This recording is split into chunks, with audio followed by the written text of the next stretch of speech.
عليكم ورحمة الله وبركاته. كيف حالكم؟ يا رب إن شاء الله بخير، مستانسين طيبين مرتاحين، كل معاني الترحيب.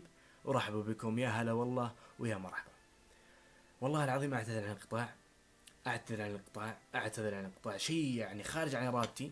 أنا سفر، أنا أيوة أيوة أنا في سفر والله قربت عندي. أنا سافرت والله وخرب عندي الجهاز طبعا يعني ناس يتكلمون لغة إنجليزي، يعني تروح تقول لهم انا يبغى محل تصليح ما يفهمون عليك. لكن يعني الحمد لله استقرت الامور. انا لي شهر واسبوع تقريبا في بريطانيا، بالتحديد في مانشستر. عموما صلحت الجهاز وظبطته وكل شيء، يعني صار عندي يعني شوية انجليزي يا اوف كورس يا ميبي يا يعني بس عشان اعلمكم يعني. عموما راح نبدا ان شاء الله في سلسلة جديدة، راح اصور لكم المنطقة، راح انزل لكم مواقف، راح اصور لكم اشياء يعني ان شاء الله تنال على اعجابكم. عموما اليوم يعني ما راح اطول المقطع. راح اذكر مواقف بسيطة حصلت لي يوم جيت هنا. ايش العقبات، كيف العقبات يعني ايش المشاكل اللي واجهتني. رغم اني ما اعرف الا يعني يس نو.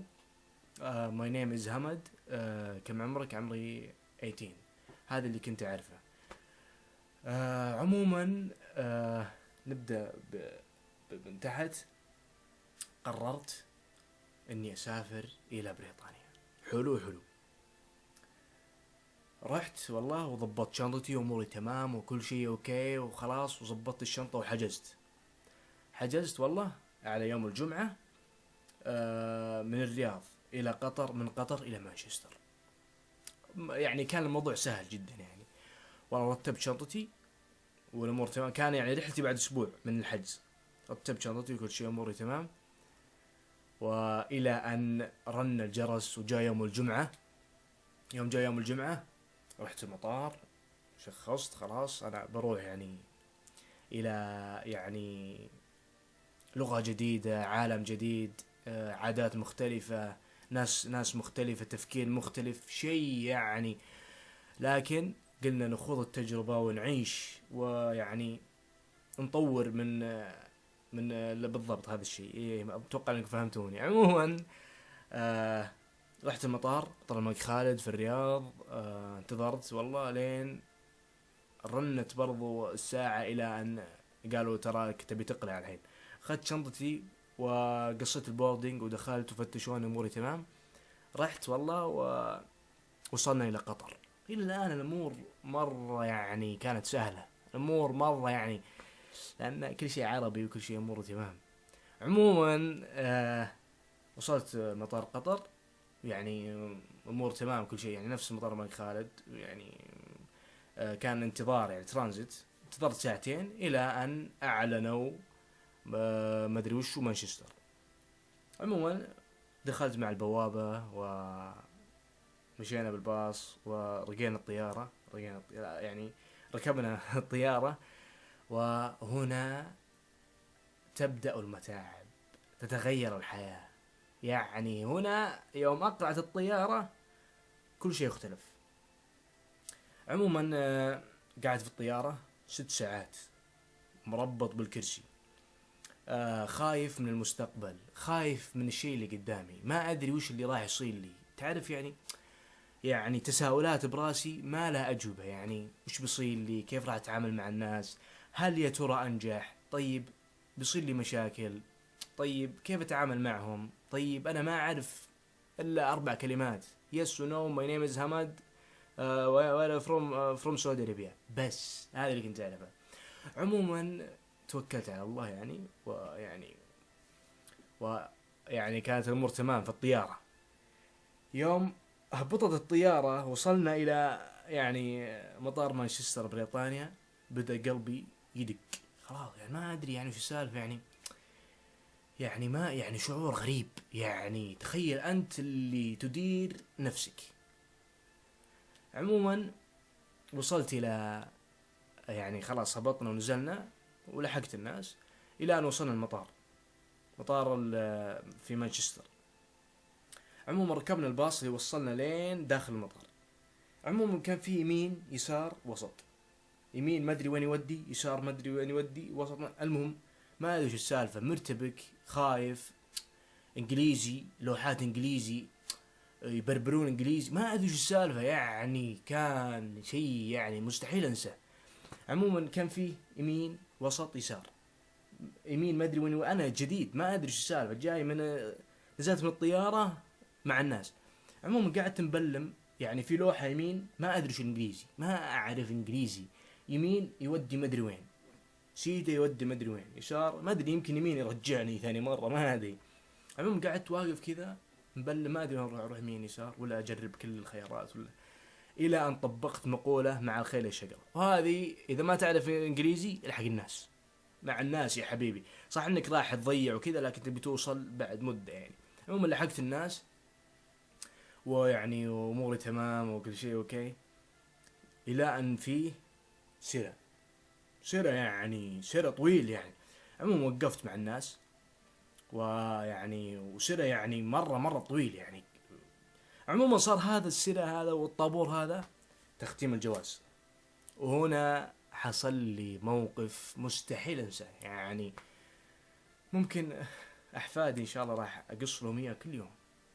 عموما صفيت مع الناس الى ان عرفت انه حقي ختم الجواز، طلع جوازي، ويعني كنت يعني انسان مؤدب مرة يعني، ويعني مرة. عموما الى ان جاء دوري بعد 10 دقائق، يعني تخيل واقف كذا معك شنطتك، شنطة ظهر كانت معي. عموما وقفت مع الناس في الطابور، اموري اوكي كل شيء تمام، والى ان وصلت الى شباك تختيم الجوازات. عموما كذا نزل نظارة كذا، اعطاني نظرة كذا، نظرة في جوازي، قال لي اوكي، ما ادري ايش يقول، انا ما اعرف انجليزي اصلا.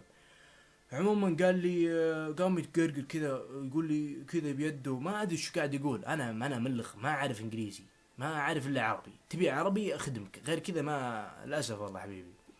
المهم قال يقول لي كذا، قلت وش اللي كذا، وش كذا، قاعد اقول له ايش في، ايش اللي، واعطاني ورقه زين، وقال لي يعني، يعني زي ما تقول عبر الورقه ذي. انا ما ادري ايش السالفه، اخذت ورقه قلت اوكي، وسر طويل يعني، برجع ثاني مرة واقعد اعبي ثم اصف ثاني مرة ارجع. والله يعني كان في اخلاق واحترام يعني. رجعت ثاني مرة والله وسجلت طبعا معلوماتك انت كمسافر، اسمك والاشياء هذه. طبعا مكتوب انجليزي ما ادري يعني، ورقة كذا كلها ما ادري وش هو كاتبين. في نيم عرفته، نيم ماي نيم از حمد، اسم ابوي والعائله كتبتها، كم عمرك، عمري كذا 18. هذه المعلومات اللي عرفتها، 3 خانات، باقي خانات كثير ما ادري شو كاتب اصلا بانجليزي، ولازم اعبيها. عموما عبيت اللي اعرفه باللوحه بالورقه، ايش فيني قاعد اتكلم، عبيت اللي اعرفه، واللي ما اعرف خليته. عموما رجعت ثاني مره، للمره الثانيه، وصفيت، ويعني كنت مره مؤدب ومحترم يعني. ورحت له اعطيته ابتسامه، قلت له الورقه هذه. قال لي ما ادري ايش قاعد يقول، قام يقرقر ما ادري وش هو يعني، كان اتوقع انه كان معصب يعني، مو باتوقع الا اكيد. ثم قال لي كذا، يعني اشر بيده القبيحه وقال لي ارجع. يعني قال لي يعني اللي فهمته يعني، دائما ترى لغه الاشاره يعني تفهم منه، ما يحتاج لغه انجليزيه. عموما رجعت ثاني مره وانا ملخم، انا ما ادري ايش مكتوب، مشكله ما عندي انترنت يعني، لو عندي دكتور جوجل فتحته كتبت ذي وترجمت، امور تمام وكل شيء، ورحت وعطيته ورقه ومشيت. قال لي ارجع، ايش اللي فهمته يعني، قال لي كذا يعني، يعني ضف وجهك وعبى وتعال. قلت له اوكي، اوكي يس اوكي ثانك يو، هذا اللي كنت اعرف. ورجعت ثاني مره، ورجعت يعني المره الثالثه، حلوين. رجعت المره الثالثه وشفت لي واحد، قلت له هذا ايش، قاعد يقول لي، عاد قام يتكلم، طبعا يتكلم انجليزي، يقول لي هذه كذا وهذه كذا، وانا اقول له يس يس ما ادري شو قاعد يقول، ما اقدر اقول شلون، ما افهم انا، ما حد يتكلم عربي. المهم خلاص فقدت الامل، صفيت ثاني مره، رحت له قلت له هذا ما في معلومه كذا يعني، اعطيته زبده انه عصب، فسخ نظارته وما ادري ايش قاعد، قام يهاوش يعني. ويوم شفت وجهه حمر وخلاص قلت الحين هذا يبي يرجعني يعني خلاص. عموما اعطاني كذا، قال لي ارجع ثاني مرة. قلت ليه انا مسكين يا اخي، قسم بالله اني محترم واني شف اني يعني وش السالفة ما اعرف انا. نو انجليش عربيك، تبغى اتكلم عربي تكلمت عربي. قال لي ارجع. والله يوم قال لي ارجع يعني تخيلوا يعني بأصف المرة الرابعة. يعني تخيل انت تصف خلاص فقدت الامل أنا. فقدت الامل يعني قلت خلاص ابرجع للسعودية الحين بيرجعوني. طيب شلون شو اسوي الحين انا يا الله بيخلوني مجرم بيسجنوني. كانت عندي تساؤلات خلاص فقدت الامل انا خلاص يعني.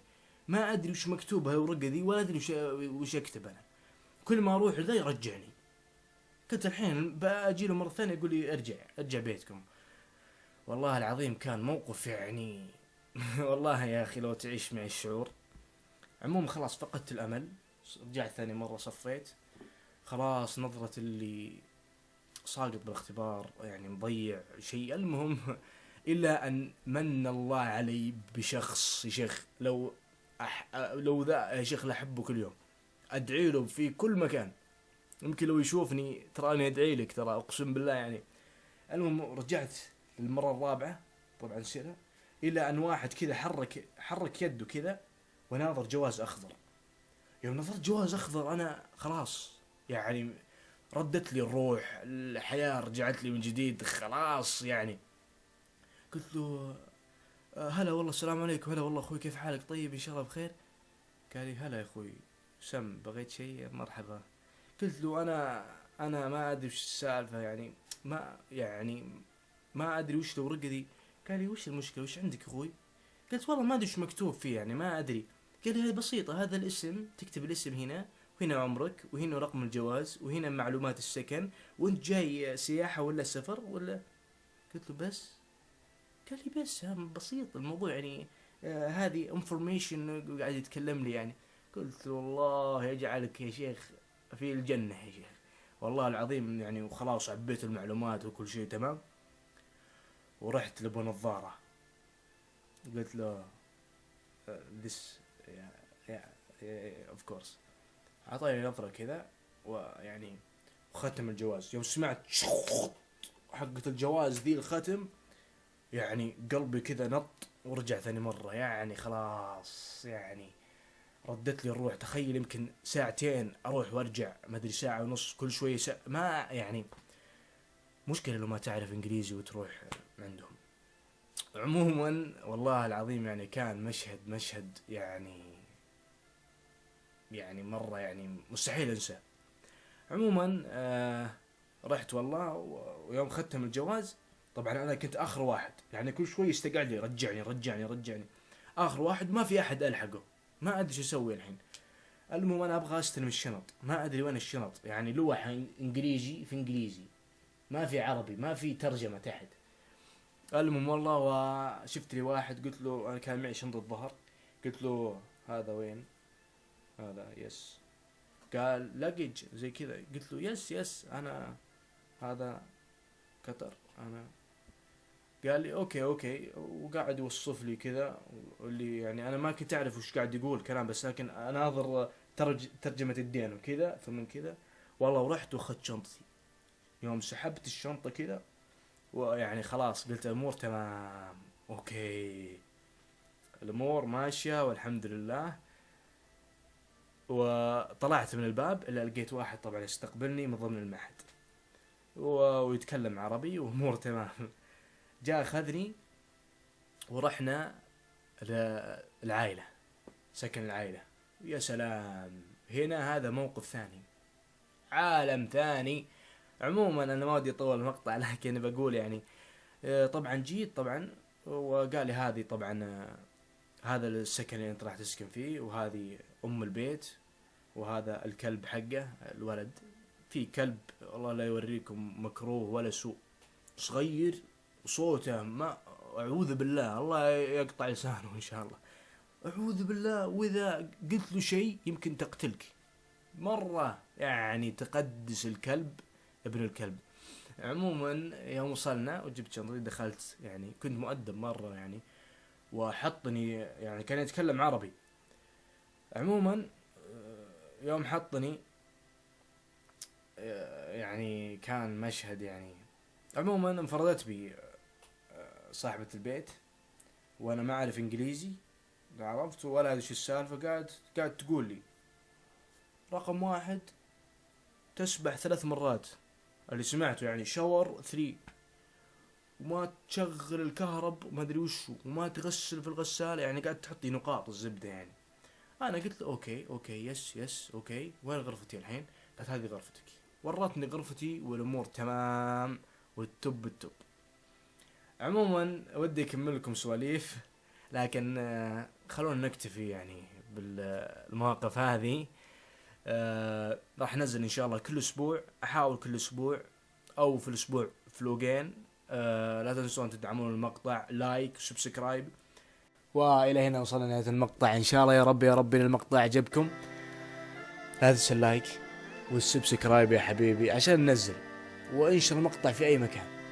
شفت هندي، ايوه حبيبي يبغى معلومه انجليزي انت، هذا نفر كويس. عموما ان شاء الله راح انزل لكم ان شاء الله يعني اي شيء تبغونه في بريطانيا، تبغون اشياء صوره، تجارب، كيف تعلم لغه انجليزيه، كل شيء ان شاء الله راح انزله في الايام الجايه. هذا يعني شيء مختصر الى بدايه. يا اوف كورس this is beginning. إيه يعني بداية إلى ما لا نهاية. هذه بدايتنا إن شاء الله في سلسلتي إلى رحلتي إلى بريطانيا، وإن شاء الله يا رب تستمتعون. أشوفكم إن شاء الله في الفلوق الجاي، والسلام عليكم ورحمة الله وبركاته.